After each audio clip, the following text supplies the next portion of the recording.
Okay, we're recording. Um, Hello, Randy. Hey, Jonathan. How's it and going? hello, Good and to see hello, you. world. Hello, world. I know. So We're finally on here together. This is we are this has finally been here together. Well, long we did this once before, right? We tried this once before, anticipated. didn't we? uh, I guess it was a while ago, It and was. it was a brief experiment. Yeah. Everything's an experiment, which is fine with me. Anyway, for anyone watching this, for your awareness, Randy and I have been working together, on and off, cooperating over some different things for, a while now. How many months? Not quite a year, right? Right. We've been masterminding together for, I would Yeah. say, roughly a year. Yeah, Seriously? it's That's probably been close to that. Yeah, yeah. Geez, that's weird, but cool. When I relaunched last June, right? I didn't have any friends yet, and I very quickly met Randy and some of the others. But Randy and I thought that it would be fun and interesting to us, and hopefully you, if we got online and just went through some questions that we have for each other, because our fields are somehow overlapping and at the same time very distinct from each other. Yeah. Um, my specialty is organizational culture, specifically from an analyst's perspective. So I'm all about analysis and strategy for developing corporate culture, through all of the boring stuff, process and procedure and management philosophies and strategy and all that. I But what you do, Randy, tell me what you culture. do. Yeah, I got organizational cultures in the name of my organization as well. You've got corporate Yeah, culture yeah, specialist. I've got depolarizing organizational cultures. yeah, And so my focus isn't quite as tight in terms of corporate cultures, but organizational cultures writ large. yeah, And of course, the focus is a little bit more niche in terms of what's going on in organizational cultures. Because of the polarized kind of political background that we're all swimming in. So there are, yeah, culture is definitely a very shared part of what we do and what we think about. So yeah. we love having these kinds of conversations, and I think that we learn from each other. I certainly learned from you, and I love your perspective. I think you have a really deep understanding of how corporations and organizations work, and so I've appreciated that. Well, thank you. And sorry, I'm reconfiguring my screens here a little bit so I can see my notes better. So now, Randy, your primary focus has been the political divide. Right. Is that right? So red v blue. I know that's sort of a bit of a reduction, right? As to like all of that, all that's going on, all that's Right. divided. Certainly, people raise that sort of objection when it comes to like political depolarization work. When sometimes it is boiled down to the red blue divide. Yeah, Yeah. yeah. But I wanted to ask you about something. Uh, you had mentioned kind of, yeah, that's oversimplified, sure, but there is some kind of trend towards consolidating people groups. Am I so? Specifically, I wanted to ask, how is the political divide affecting the myriad of other types of diversity, right? All of the tribes and all the different types of people groups, that are interacting with these politics. There's an impact on, uh, on those, on that diversity being consolidated. You described Well, it. yeah, I mean, so what we've talked about is kind of the flattening of identities. right? So I happen to be pursuing a conflict resolution master's right now, and the first class that I'm in for that degree is about identity and conflict. And I think it's really appropriate that they have us take a class about identity really early on, because identity is such an important part of these dynamics, right? And what the trend, the consolidation that we were talking about was somewhat of a consolidation of all of these identities that we all carry into this kind of red-blue binary that our politics has been reduced to, right? So, it used to be, for example, that that the political parties were just they were a way to get things done, right? And there were cross-cutting identities that aligned with those parties. For example, like there were conservative Democrats, there were liberal Republicans, not that long ago. There's like a guy like the West Virginia senator. I can't remember his name right now, but he's a fairly conservative Democrat, and that was common, right? There were Dixiecrats who were conservative in a way that sometimes people think of as analogous with conservatives today, but they were hardcore Democrats. They were they stood for something that was common among the Democratic Party, but regionally there were also differences, and so there were. It wasn't just an urban-rural divide like we're seeing now, right? It was also a divide of the South versus the North, of the West and exploration out there, and the more industrialized, developed Northeast. Things of that sort, and so people would vote based on not only their political party, but they would actually create shifting coalitions based on the regions as well. And so you had other cross-cutting identities that, especially when it came to individual communities, that people were linked in many different ways that allowed their identities to be expressed outside of their political identities. And so now what we have, and I think a lot of this is a function of kind of the media environment and the way that we're getting our messaging, where a lot of those cross-cutting identities are no longer as relevant to us, or are actually being subsumed into this kind of red-blue binary that we have, right? So, if in urban areas, most folks can assume that those around them are relatively liberal, whereas most folks in rural areas are going to make the assumption that that the folks around them are conservative. Now, what's interesting about that is that their policy prescriptions don't necessarily align in that conservative liberal binary the way that we think they would, right? So there was actually a pretty interesting book recently called The Rural Voter that talked about how those policy preferences between urban and rural folks actually are aligned a decent amount, with the exception of one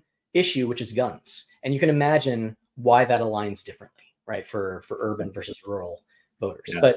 But largely, their preferences in terms of things like abortion, in terms of free speech, in terms of taxation, things like that, they're all there's a wide variety of people who believe different things in each of those places, right? And so what's happening though is that identity is becoming a tribal alliance, right? And we are feeling that in order to be safe, we have to be a member of one or the other tribe. And if you're not, then you feel kind of politically homeless. So you lack the protection of this overarching group, and so you get a little scared, and then you go back to towing the line. That it's so interesting. So if I can ask a follow-up, it sounds to me like you're not describing a reduction in diverse thinking, or a reduction in diverse sort of perspective and ideology, but rather that diversity is is being quieted, and it's sort of underneath it. We're not living in that level of diversity. We're living in something that's more flag bearer, right? Kind of like right. big old ideology stuff. I think there is more diversity of thought than people realize around them. Yeah. Right. That we're getting these messages that are relatively channeled within the media that hew to a certain viewpoint, and if you don't echo that viewpoint, then you're in danger of being silenced or de-amplified, or feeling marginalized within your chosen group. Yeah. Right. And so people are saying, well, it's just not worth it to be vocal about this thing that I'm a little bit out of step with my chosen group. There are other things that I can be vocal on that I feel very strongly about, that my group actually does align. So let me just focus on those issues, right? But and so to some extent there is still that diversity of thought, but to some extent it's being tamped down a little bit. And so it's a little bit of a frustrating environment to work in, and it is what I think is happening is that people are valuing diversity less because they're seeing their own diversity of thought being devalued by other people, right? And you had talked about I was listening to a podcast you were on recently where you were talking about this idea that you got from the writings of C.S. Lewis, and you said something to the effect of because we are separate, because we're distinct entities, that is what actually gives us the opportunity to connect. So to me, what interests me about that idea is how we can get people to shift from a mindset that like our differences are a liability to one that treats our different perspectives as an asset. So because I think of your work in terms of operational principles, right, and how those principles can help an organization meet someone where they are, and can maybe actually help to value diversity. Like, how does that actually look when it comes to an organization? How's that achieved through the principles that you work on? Yeah. Oh my gosh. So, diversity generally, I think, and this just comes from my impression of the world, right? Impression of life is diversity is like kind of woo woo, or even, gosh, or it could even have political, implications. Like if you advocate for diversity, and because it's perceived as this maybe softer thing or aspirational thing or even an imaginary thing, which I know is not reality, but like I've lived in that perspective before, right? And I've been around that perspective, and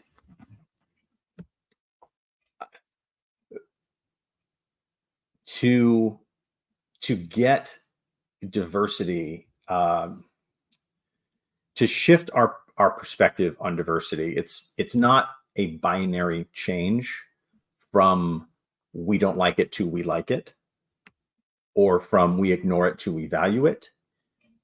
We've actually got to update our perspective on the reality of work.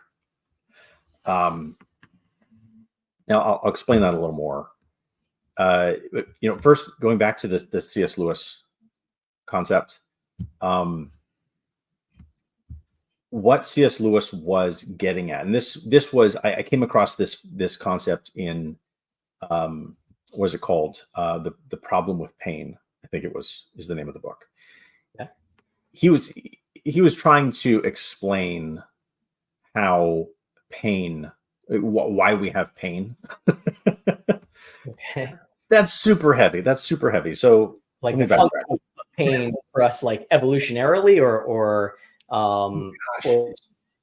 he's a Christian philosopher, right? So there's a lot of energy from him going into understanding how something like pain could be part of design. Yeah. Right. We're going to skip past that and get to this core argument that he was making uh, where he was just trying to explain the nature of natural law Mhm. and identifying that you and I are distinctly separate people, separate entities, separate minds. And what enables us to be separate is all of the matter and all of the physics, and all the space that's between us. If none of that was there and we were just part of one great mind, we wouldn't have distinction from one another, right? What that distance does for us and what all that material and physics in between us does is creates an opportunity for us to have a relationship. That's where diversity can come into play, is that you and I have different materials at our disposal, different experiences, different physical and spatial environments, can be different languages.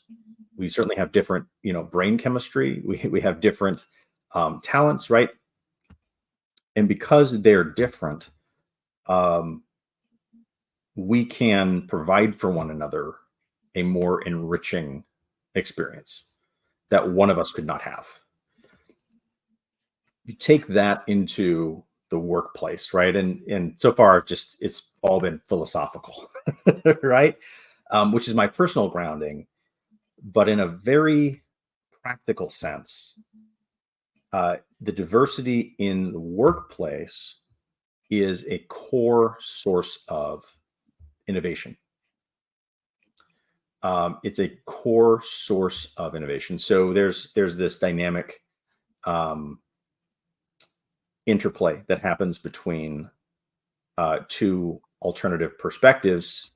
You can generate brand new things, brand new creations out of nothing, Yeah. things that weren't there before.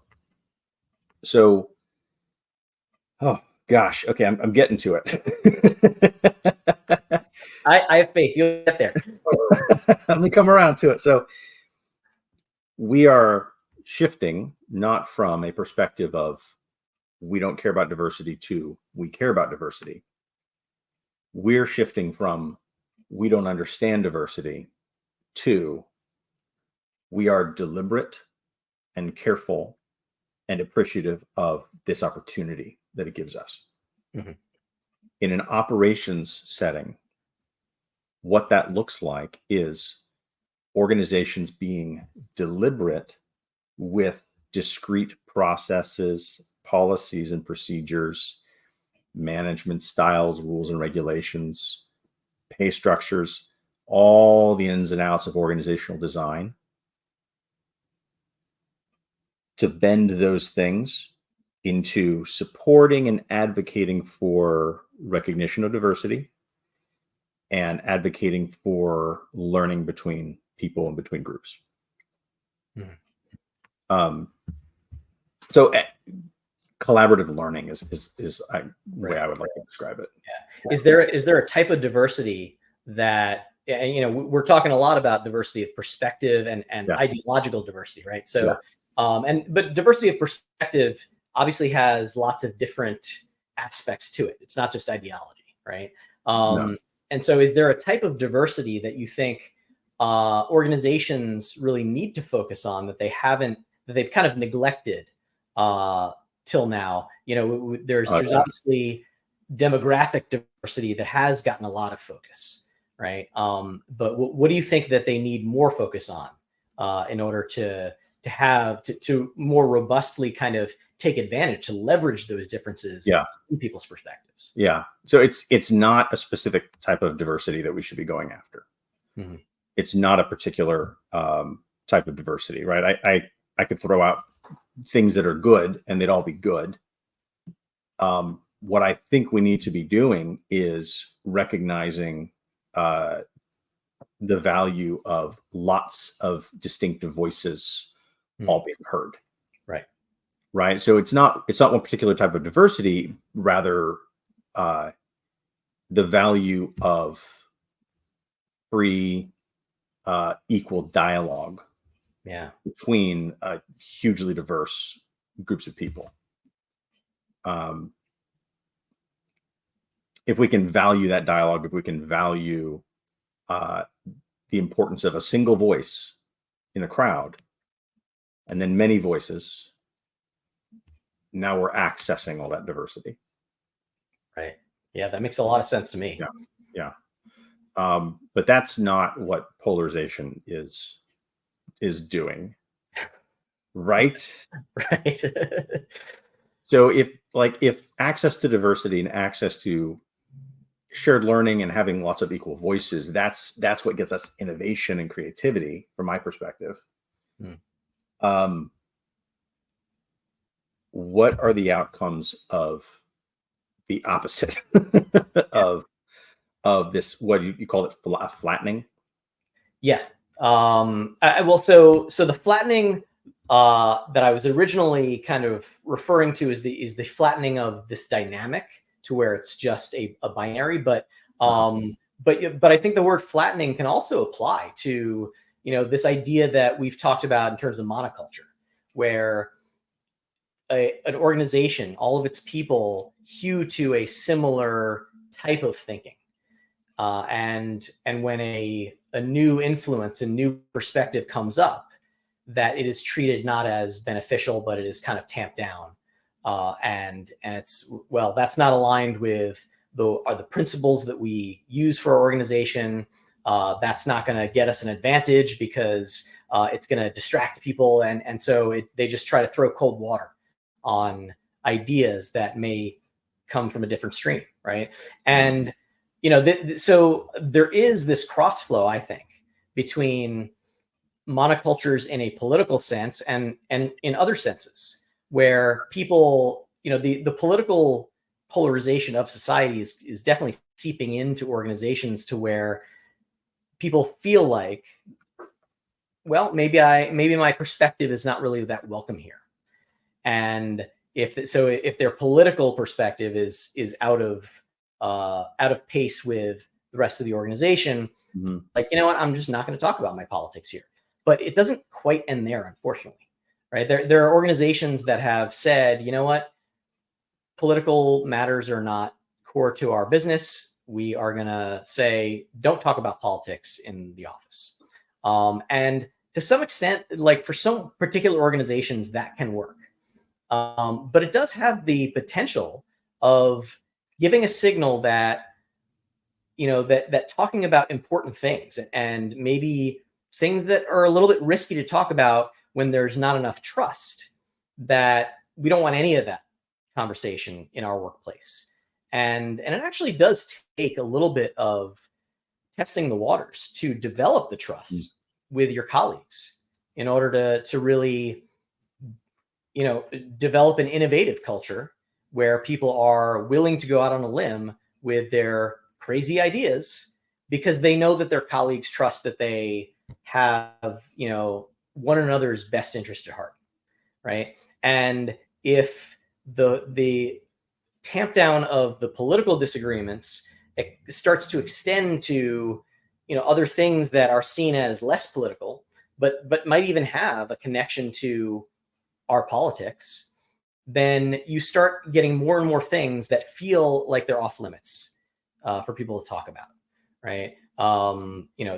Gender relationships and the way that hiring is done, the way that generations relate to one another in the workplace, the way that unions obviously are a pretty political thing that many workplaces can't avoid, right? So when you start to tamp down some conversations, it does bleed over into other conversations just about important things, and it kind of short circuits the gradual development of trust, because trust is developed not only when things go well, but it's developed when things get a little bit hard, and then you find out, okay, well, this is who my coworker is when things get hard, right?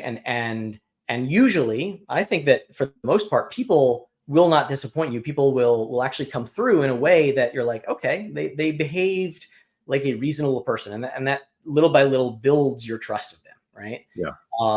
Because we're largely irrational and flawed human beings, but we also want to get along, right? We also want to work well with our colleagues, right? So in general, just our day-to-day banter can develop some trust, but only if there's a little bit of edge, right? If there's a little bit of risk of putting yourself out there and being a little bit of who you are, of who you really are, right?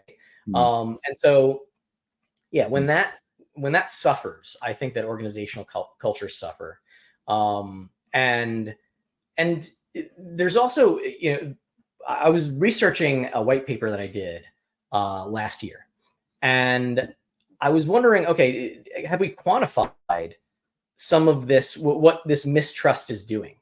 And I looked at a paper from the National Bureau of Economic Research that said that took a look at what was happening with corporate executive teams, right? So they took the S&P 1500 as a data set, and the thing was that in order to have public information about people's ideological views, they had to take the executives, because those folks, their like political donations are actually public, right? And so they had something to base their understanding of someone's ideology on, right? And so they started to look at how those ideologies were changing, and they found that a lot of leadership teams were becoming more monocultures themselves, right? So the people who felt out of step politically with the organization were leaving. And then they also studied what that did to an organization's bottom line, right? So the best way that they were able to get to that is, all right, what's the impact on their market cap?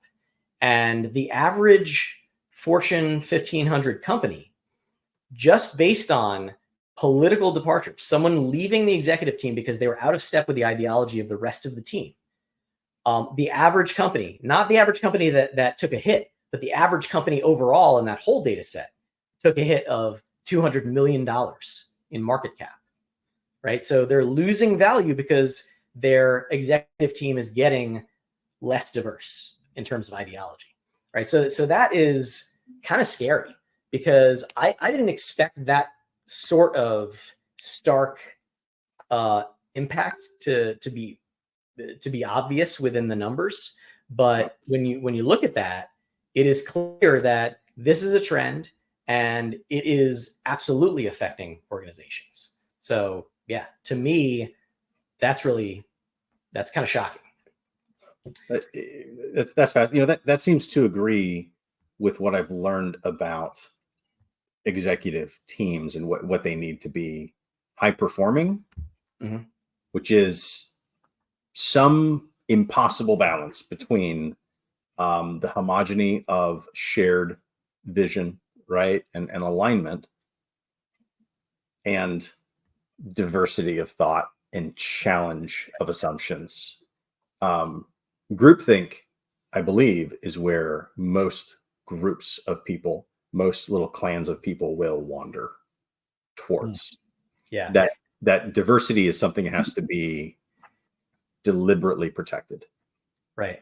And I have actually had interesting conversations about the benefits of diversity for organizations in general.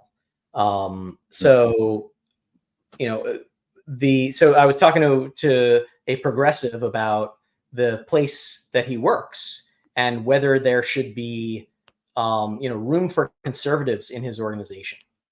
And he said, no, I don't think that would benefit us at all, because it'll just distract from the mission, and like they'll be derailing us. And I said, well, then if they didn't believe in the mission to begin with, why would they join the organization?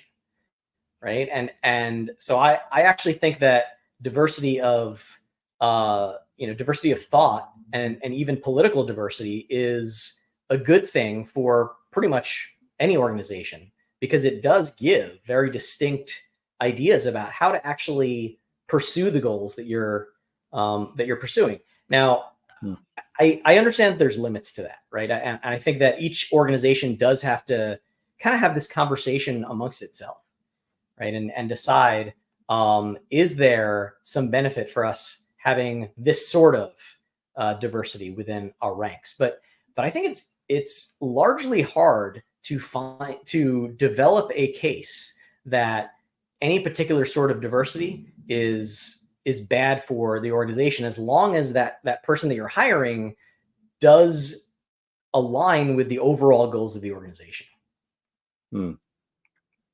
Sometimes the thing is not the thing. Let me explain. Okay. So diversity sounds like we're going to get a bunch of people together who have different objectives, who have different visions. And it's not fair to compare that diversity to, or assume that diversity is a disruption to an organizational vision and objective. Right. That's not the tug of war. The tug of war, the real tug of war, is between whether an organization will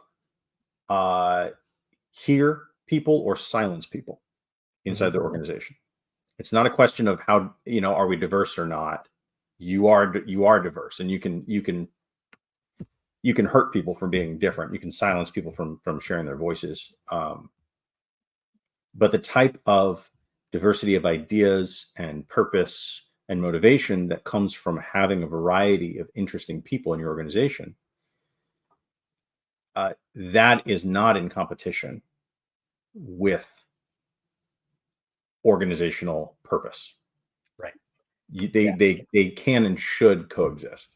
Absolutely. And one of the dimensions of diversity that you and I have talked about a little bit recently is generational diversity, right? And obviously that's a really good thing for organizations as well. But it does seem like a new generation of workers is shifting things a little bit in organizations in terms of their approach, particularly to culture, right? They're being more vocal about the cultures that they enter, and perhaps more mindful, more conscious in, from a certain perspective, right? And so I guess I wonder, from your perspective, like, what are some of the ways that generation is impacting the workplace? Are they actually more sensitive to cultural factors within the organizations that they're entering? So, yes, generally, generation to generation we've been moving in a trend towards being more sensitive, trying to be more holistic, seeing life as a whole package, right? At the same time, it's unfair to regard any generation as a monolith, right? You and I, as millennials, have folks who want to be homebodies as much as we have folks who want to be, unmarried single city professionals. And I'm just trying to draw contrast, right? There's every style of life, every sort of style of motivation is represented in each generation. But we have a dynamic between the generation who's been around longer and has more power and wealth, with generations who don't hold as much power. I tend to think that it's more a power dynamics conflict than anything else. And as long as there is this friction between folks holding power and making decisions, with folks not holding power who want their ideas to influence decisions, as long as that conflict is rough, you have this, much stronger, I think, generational divide. And if there's advancement to be had, and this idea, I think, aligns with the notion that younger generations are more interested in holistic life, and more interested in work-life balance and all that. Real progress it does not mean those younger generations doing and having what they want. It's not a winning situation. You don't need younger generations to win the argument. Moving forward doesn't mean that it doesn't mean that one set of ideas wins over another set of ideas, right? And this goes back to the value of diversity and multiple voices. Moving forward between generations looks like both generations coming down from the energy a bit and everyone elevating the value of perspective and experience. Right. Older generations have all this experience and all of this position and all of these things that they can speak from that no one else can speak from. And younger generations have brand new experiences that only they can explain. And they have creative energy that only the young have. The old have experienced the systems that we live in. They understand the ins and outs of business systems and cultural systems and political systems. But they're also jaded, right? And they've been suppressed and affected by those systems. Right. The young don't get those systems yet, need to learn a lot, but are fresh, right? And they have unmired perspectives. So moving forward means those different people groups finding space to collaborate. Yeah, definitely. I mean, I love that you're talking about that balance between energy and experience, right? These different things that make people effective are present in different proportions in each generation. And, it does seem like that young folks have always wanted to change the world with a lot of energy, right? It is a little bit ridiculous to criticize young people for their exuberance and their insistence that this world must be a better place for them than it was for those who came before them, especially for people who were locked out of a lot of those conversations, and they are rightfully fighting for the rights of people whose voices were not heard previously. And so as I get older, as I am going through middle age, right, I have looked at the dynamics that are happening in society and in organizations, and I'm always afraid of standing on my lawn shaking my fist and just being angry at the way that some people are doing things.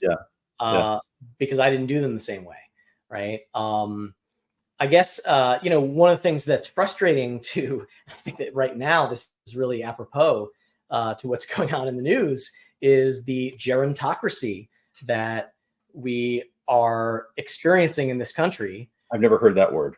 No. So basically, in the liberal literary circles, it is a word that is used probably in a lot of literary circles. It's used a fair amount to describe an election where we have two old men who are yelling at each other about their golf swings. Right? Like it was maddening. And I can only imagine how it feels to be a Gen Zer looking at this and being like, all right, this is the first election that I'm going to be able to vote in for many of them. And these are my choices. And how frustrating that must be. And so the drive for change just has to be overwhelming for the youngest, both voters and members of our organizations, right? Who are just, this is driving them nuts. And it's not just, I actually just saw a headline today about, our political gerontocracy kind of conversation, seeding one about our organizational leadership, and whether, many of those folks are too old to be running an organization, and need to step aside. Right. And what's interesting is, with the previous media environment, it was, your experience got you a bullhorn, got you a platform to speak, right? Yeah. And the respect that comes with what you've done in your career. And of course, now we've seen a bit of a democratization of voice, and so therefore, young folks who are looking for influences to guide their thinking, it's not as much coming from the generations that have preceded them, but it is coming from fellow young people, or just the loudest voices, right? Which I think is creating a really unproductive environment, where it's just reinforcing that, if you are more vocal, then you might actually manage to drown out all the other voices, and get your way. So yeah, that does seem like an issue that organizations, I think, are having to deal with, in terms of incentives. That's interesting. What do you think about that? Yeah. There is an ever increasing amount of power with employees, with employee base, with younger generations. One of the things that drives organizational design and decisions and employment practices, especially, is the power balance between employer and employee, right? To give you an example, when there's lots and lots and lots of available jobs, employees have more power, right? Which means they get paid more, which means they get more decision capability and all that. Oh, so that's absolutely at play. And you mentioned, oh gosh, folks are, oh, let me just come around to it. So the information barrier is null now. Information is no longer power. I don't think. It takes, I mean, I know that information is powerful still, but access to information is instant. It started with our generation and with Gen X. Immediate access to new skill building and critical information and anything we want. That's also affecting the power balance. Right. It's almost a Wild West of, who can influence and who can learn. I still think of all of that as the environment and the weather of our wilderness that is just gonna happen.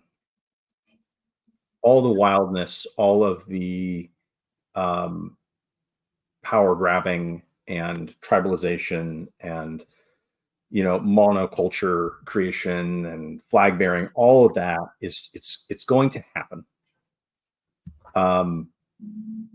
It's human behavior, human nature to wrestle over those things.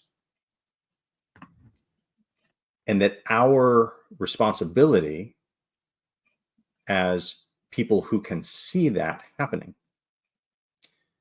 is to use our respective specializations to deliberately affect the groundwork and the causes of all that wildness. So is to create opportunities for dialogue and cooperation, right? create opportunities for intergenerational learning, create ideologies and frameworks for flattening power dynamics within organizations. And none of that's easy because we're all invested. We're all invested in our experiences, in our positions. Well, I think that's what where the root is. Yeah. Well, I think that's a good note to end on, because I know that you have yeah, we're hitting a wall here. We're hitting a wall. Yes. So, but no, I love that idea, and basically putting in place the structures that that people and the organizations they work in to be more productive together, in all the ways that you just named, right? So I think that both of us are focused on that, and yeah, I look forward to having more conversations with you about, how that sort of thing is actually done. Yeah, me too. This was fun, and to me interesting. Absolutely. Let's organize another one. Yeah. And let's get some other people in the room too. I love it. So that we're not an echo chamber, because that's going to happen, right? Because we like diversity of perspective. Absolutely. That's it. All right. Well, Randy, it's good to see you. It's a pleasure. And, to anyone watching still, have a wonderful rest of your day. We'll see you soon. Ciao. Bye.